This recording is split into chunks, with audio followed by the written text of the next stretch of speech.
Alam mo yung Pilipinas, yung bansa kung saan kahit broke ka, meron ka pa ring time mag-selfie habang nagka-cry sa GCash na 3 pesos na lang laman? Welcome to the land of Maflex culture. Dito, kahit hindi mo kaya, kakayanin mo for the content. Pero today, ibang usapan. We're talking about the art of stealth wealth sa bansang marupok sa flex. Ito yung skill na mas bihira pa sa lalaking marunong mag-reply ng mabilis. Ito yung ability na yumaman ng walang may alam. Let's start. In the Philippines, may tatlong national languages. Filipino, English, at for the gram, lahat Pinay flex. Kape sa cafe, picture, ulam, picture, resibo, pinipicture, bank balance, hindi. Tapos may classic Pinoy trait. Kailangan magmukhang may pera kahit wala. Hindi yan kasalanan. Tradition yan. Cultural yan. Noong panahon ni Lola, ang flex ay bagong kurtina pag may bisita. Ngayon, soft opening ng 700 peso milk tea na ayaw mo naman talaga. Pero bakit nga ba tayo ma-flex as a nation? Simple. Because showing off is easier than showing up. Mas madaling bumili ng branded belt kaysa mag-ipon para sa retirement. Kung ang ma-flex ay yung nagpo-post ng dinner with the fam sa BGC, ang stealth wealth ay yung nagpo-post ng dinner with the fam. Pero nasa karinderya, naka-hoodie, tahimik, walang emosyon. Stealth wealth is simple. Yaman na hindi halata. Lifestyle na hindi loud. Bank account na malaki. Pero GCash mo 120 pesos lang for camouflage. Ito ang mga tao na naka-rubber shoes na hindi mo alam 17 years old na pala. Naka-Uniqlo shirt pero may condo na naka-fully paid. Kumakain sa karinderya pero may S&P 500 sa Robinhood. Stealth wealth is choosing peace of mind over forma. Choosing investments over impulse buys. Choosing house and lot over house music sa club every weekend. Let's talk about the 3 types of Pinoy flexers. Type 1. Social media mayaman. Ito yung nagpo-post ng travel, food, outfit, pero never nagpo-post ng payslip. Kasi pag nakita mo yung payslip, malungkot ang story. Ito yung taong, guys, Bali trip soon. Pero secretly, guys, utang po muna. Type 2. Gadget gangster. Lahat latest, iPhone, Apple Watch, MacBook, pero hindi marunong mag-airdrop. Ang alam lang i-drop ay humility. Type 3. Weekend warrior sa BGC. Monday to Friday commute sa MRT. Pero pag Saturday, naka-LV. Sunday, balik sa real life. You know your stealth wealth when 1. You bring baon, not shame, but pride. Yung iba nahihiya magbaon ng adobo. Ikaw, proud ka? Bakit? Because that adobo helped you afford your investments. 2. You repair before you replace. Broken phone screen? Palit screen, hindi phone. 3. You treat salespeople with respect. Hindi mo kailangan magpapaka-entitled. Hindi ka nag-a-assume ng VIP treatment.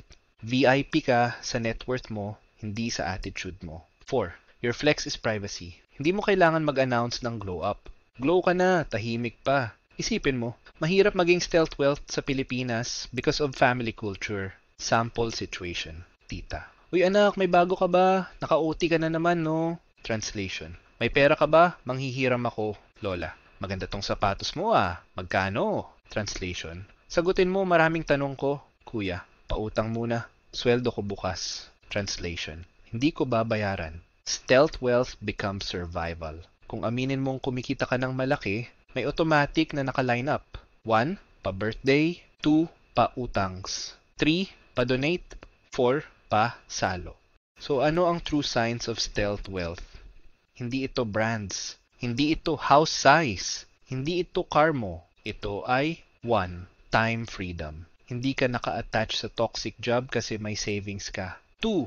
Options. Kaya mong tumanggi. Kaya mong mag-adjust. Kaya mong mabuhay kahit mawala ng work temporarily. 3. Calmness. Hindi ka kinakabahan sa 5-digit purchase kasi may buffer ka. 4. Low drama life. Hindi ka maingay, tahimik ka, pero secured. Ano naman ang mga stealth wealth sa daily Pinoy life? Ito ang mga low-key flex na hindi obvious pero sobrang yabang na sa mundo ng adulting. 1. Paying bills on time. Ultimate flex yan. Adulting Olympics gold medal. 2. Walang utang sa credit card. Rare Pokemon yan sa Pilipinas. 3. Having an emergency fund. Sa bansa na puro bahala na si Batman, ikaw, Ikaw yung Batman. 4. Not chasing trends. You don't buy the new iPhone. You buy stocks of the company that sells the iPhone. Mas tahimik, mas malupit. 5. Giving your parents allowance quietly. Walang post, walang ingay, pero may monthly transfer sa BPI or BDO. Ito ang mga examples ng stealth wealth Pinoys. Una, the Tito investor. Nakasando, nakachinelas, mukhang walang pera, pero pag Pasko, bigay niya na pamasko 2,000 bawat pamangkin. Pangalawa, the OFW Nino. Tahimik, hindi nagyayabang, pero pag umuuwi ng December, may pasalubong na balikbayan box. Hindi pa flex, practical lang. Pangatlo, the aesthetic tipid queen. Mga nasa Shopee cart niya, glass meal prep containers, organizers, ilaw na warm white. Pero ang tunay na laman ng bank account niya, long-term savings, index funds, mutual funds, SSS, Flexi Fund, Pag-ibig MP2, aesthetic, tipid pero rich in peace. Paano ba tayo maging stealth wealth sa flex na mundo? Tip 1, don't announce your income. In the Philippines, once malaman na mataas sweldo mo, magkakaroon ka ng 37 instant new responsibilities. Tip 2, don't overshare your plans. Quiet moves is equal to loud results. Tip 3, avoid nagpapakita lifestyle. Hindi mo kailangang i-convince ang mundo na successful ka. Mas mahalaga na you are, not just look like it. Tip 4, buy quality, not branding. Your shoes don't need logos the size of billboards. Tip 5, keep your circle small. Sabihin natin, totoo, maraming inggit dito sa Pinas. Protect your wins. Tip 6. Don't let people know how much money you actually have, lalo na si tita at si pinsan. Stealth wealth is not about being secretive, it's about being strategic. Sa bansa na ma-flex, ang totoong yaman, hindi nakikita sa damit, kotse, o vacation photos. Makikita yan sa choices mo, sa discipline mo, sa kalmadong energy mo, sa bank account mo na hindi mo ipinopost. Ultimate flex mo, peace of mind. Let's go deeper. Kasi sa Pilipinas ang wealth, hindi lang pera. It's theater. It's performance. It's a Broadway level production na ginagawa everyday. Kaya grabe yung flex culture dito. Hindi dahil gusto lang magyabang, but because maraming Pinoy grew up feeling na kailangan nila patunayan na made it na sila sa pamilya, sa kaibigan, sa kapitbahay na chismosa, sa group chat na laging may chismis alert. Pero eto yung twist, ang mga totoong may pera, hindi mo nga malalaman. Pero yung walang pera, sila yung may ring light. We all know that Filipinos grew up being compared. Anak ni Tita Linda, honor student. Ikaw? Si Brian, engineer na sa Canada. Ikaw? Kapatid mo may kotse. Ikaw? Pero the moment na bumili ka ng konting nice item, biglang, aba, ang yaman mo ha? Sa madaling salita, kapag wala kang pera, compare. Kapag nagkapera ka, criticize. Kapag tahimik ka, speculate. Kapag humble ka, underestimate.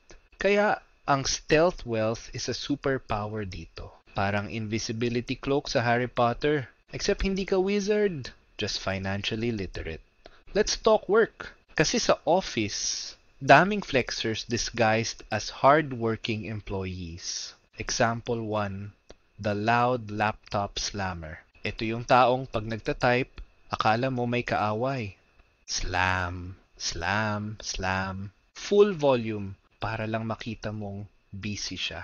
Meanwhile, yung stealth wealth office mate, tahimik. Naka-hoodie, hindi sumasama sa chismis. Pero siya na yung may 7-digit savings. Example 2, the gadgets guy. Latest iPhone every year. Pero pagdating sa Jollibee lunch, libre mo muna ako bro ha. Example 3, the promotion flexer. 1 month pa lang promoted, biglang puro Starbucks na everyday. Pero yung stealth wealth coworker, still drinking free 3-in-1 coffee sa pantry.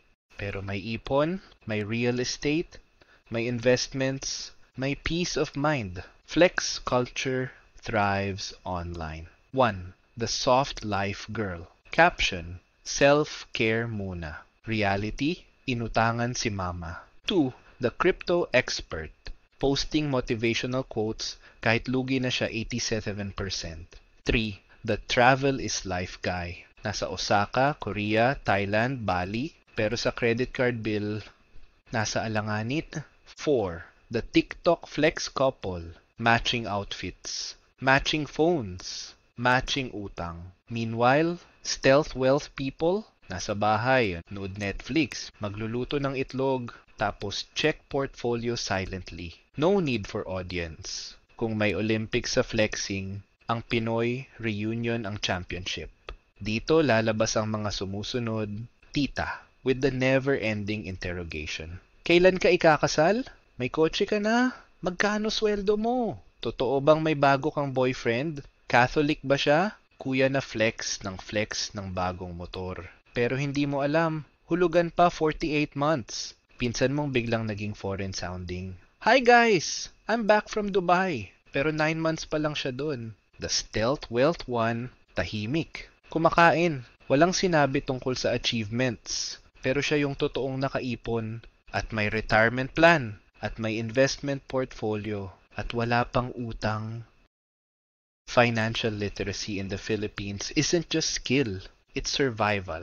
Kasi pag nalaman ng pamilya mo na may pera ka na, good luck my friend, you will receive emergency requests every week. Utang ng pinsan, laptop ni pamangkin, pambili ng gamot, pang-enrollment, panglipat ng boarding house. At laging may emotional blackmail package. Stealth wealth means you stay financially stable without becoming the family ATM. Stealth wealth in Pinoy shopping life. Scenario 1, grocery. Yung flexer bumibili ng steak. Ikaw, chicken thigh, gulay, canned tuna. Pero ikaw yung may emergency fund. Siya, emergency attitude. Scenario 2, appliances. Yung flexer, bili agad ng air fryer, coffee machine, juicer, blender, robot, vacuum. Ikaw, pag nasira muna yung luma, tsaka na tayo mag-usap. Scenario 3, malls. Flexer, Starbucks everyday. Stealth wealth, Mr. Donut plus too big. Real flex, may condo investment secretly. Kwento ko sa inyo ang mga real stories of Pinoy stealth wealth. The tricycle millionaire. Naka-tricycle araw-araw. Nakasando, mukhang common guy, pero may 8-door apartment sa QC. Walang may alam, kasi hindi siya mayabang, kasi busy siya magtrabaho. The retired OFW mom, walang branded, laging naka-SM blouse. Tahimik lang, pero may fully paid house, SSS pension, MP2 savings, at emergency fund. Hindi nag-flex, pero secured, the company driver. Simple lang lifestyle. Hindi maluho, pero 15 years nag-iipon. Ngayon, may maliit na farm. May sari-sari store investment. Walang post. Walang yabang. Pero may peace. Flexing has a price. Price 1, stress. Kailangan mo panindigan yung lifestyle na hindi mo kaya. Price 2, maraming humihingi. Mas marami pang humihingi kaysa nanalo sa raffle. Price 3, fake image. You have to maintain the illusion. Nakakapagod. Meanwhile, stealth wealth, simple, low maintenance, walang kailangang patunayan. This is the fun part. Imagine a Pinoy leveling up from Maflex to stealth wealth. Phase 1, buying needs, not clout. Wala nang bili ng aesthetic tumbler worth 1,900. Phase 2, unfollowing enablers. Buy Shopee hauls. Buy TikTok budol influencers. Phase 3, meal prep era. Mas mura, mas healthy, mas tahimik. Phase 4, decluttering. Kasi hindi mo kailangan ng 14 pants na pareho lang kulay. Phase 5, learning money. Investing 101. Index funds. Emergency fund. Insurance. Unti-unti, not flashy. Phase 6, not oversharing. Walang social media announcement ng new chapter. Phase 7, rejecting utang culture. Hindi ka bank, hindi ka ATM, hindi ka GCash pawn shop. Phase 8, choosing simple joys. Kape sa bahay over Starbucks para sa aesthetic. Phase 9, kulang pa sa tulog but may savings. Phase 10, staying low-key kahit may pera. Phase 11, protecting peace. This is the true wealth. Phase 12, realizing ang flex ay napakalugi. Kapag mayaman ka na internally, hindi mo na kailangan ng external applause. Stealth wealth isn't about being secretive. It's about being secure. It's not about being simple. It's about being strategic. It's not about hiding success. It's about protecting your peace. In a country obsessed with social media validation, be the rare person na hindi driven by likes, claps, or attention. Be the one with quiet confidence. Be the one who invests silently. Be the one who plans for the future. Be the one whose wallet isn't loud but full. Be the one whose life looks calm because the finances are stable. Remember, in a world full of flex, the ultimate flex is not flexing at all. And kung nagustuhan mo itong video, don't forget to comment, like, share, and subscribe to Low Key Wealth PH. Because remember, low key is the new wealthy.